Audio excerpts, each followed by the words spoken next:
There are encouraging and strong signals tonight that the temporary ceasefire agreement between Israel and Hamas, due to end at midnight tomorrow, could be extended.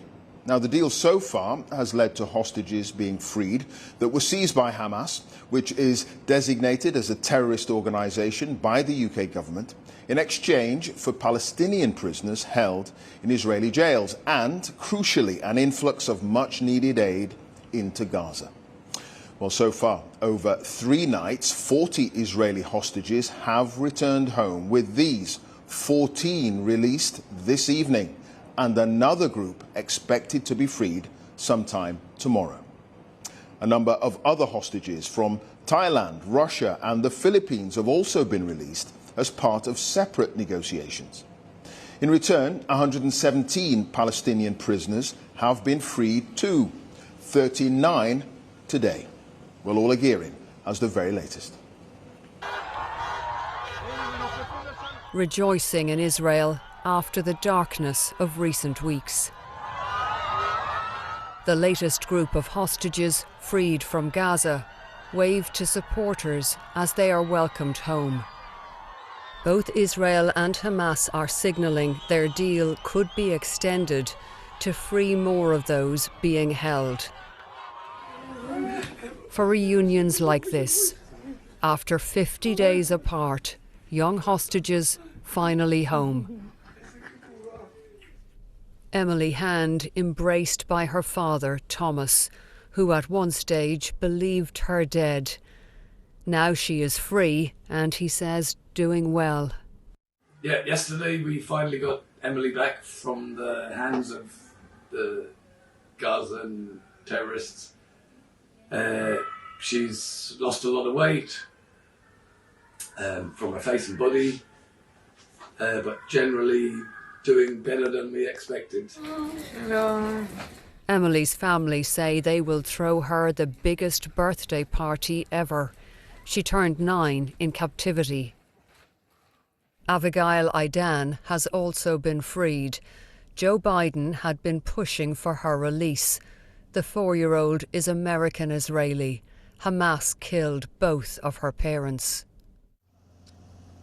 Also back in Israel, Yafa Adar. Since coming home, she has learned her grandson is a captive. This was the 85-year-old being driven away by Hamas, a survivor of the Holocaust, taken hostage. Her granddaughter says she is back from hell, strong as ever. Her spirit is still there, and she's still looking all of us in the eyes, and she's still showing us that she wouldn't let them break her. And she's telling us how she thought about us and about the great-grandkids at night when it became tough. And she's saying she could hear their voices calling her, and that she said, okay, I have to push through, I have to do whatever it takes to be back. Also coming home, Palestinians in their teens, freed from Israeli jails. Many children are detained by Israel, the occupying power, on charges of throwing stones. In the West Bank, they got a hero's welcome. The green flag of Hamas now flying high. In Gaza, the truce is holding among the ruins. More than 14,000 Palestinians have been killed, according to the Hamas-run health ministry. Many in the international community fear what's to come if Israel's bombardment resumes. Orla Guerin, BBC News, Tel Aviv. Let's cross to Lucy Williamson, who is in East Jerusalem for us tonight. Lucy, there's the possibility that more Palestinians could be released beyond the end of the current deal if there is an extension. Yes, and I think that will come as welcome news to many people in the West Bank and in East Jerusalem, not just because it means more Palestinian prisoners released from Israeli jails, but also because of the sense of kinship that many people feel with people in Gaza and concern for the situation there.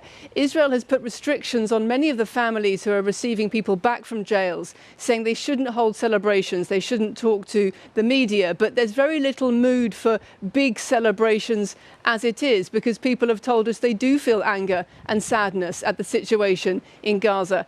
We spoke to one mother in the West Bank this week who was waiting for her son to come off one of these coaches from the Israeli jail, and she said she felt conflicted about what Hamas had done. On the one hand, she said, it brought her son back to her. On the other hand, it caused the devastation in Gaza. Indeed. OK, Lucy, thank you. Lucy Williamson there in East Jerusalem. Let's get a final word from Orla, who's here. We heard Lucy there say, of course, Palestinians on the West Bank and in Gaza, they're going to want an extension. And President Biden has made it clear this evening that he would like to see more hostages released and an extension of the ceasefire. What do you believe the next few days could hold in relation to all of this? I think for the moment, Clive, it suits everyone to extend. There's nothing firm, there's nothing official, but we've had a series of statements today that are all indicating the same thing. First of all, Hamas said it would like to extend the ceasefire. And there was a suggestion from a Palestinian official who spoke to the BBC that this could be an extension of 2 to 4 days, allowing for the release of another 20 to 40 Israeli hostages. Then we had President Biden saying we would like to see the deal extended.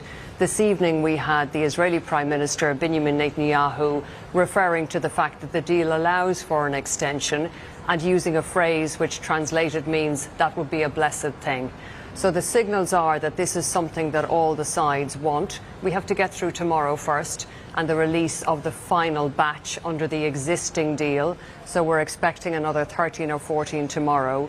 Important to say, Clive, that Netanyahu has also said after any deal we will go back to war with full force. He's under pressure from the military here not to let this pause drag on too long. They want to get back to the battlefield.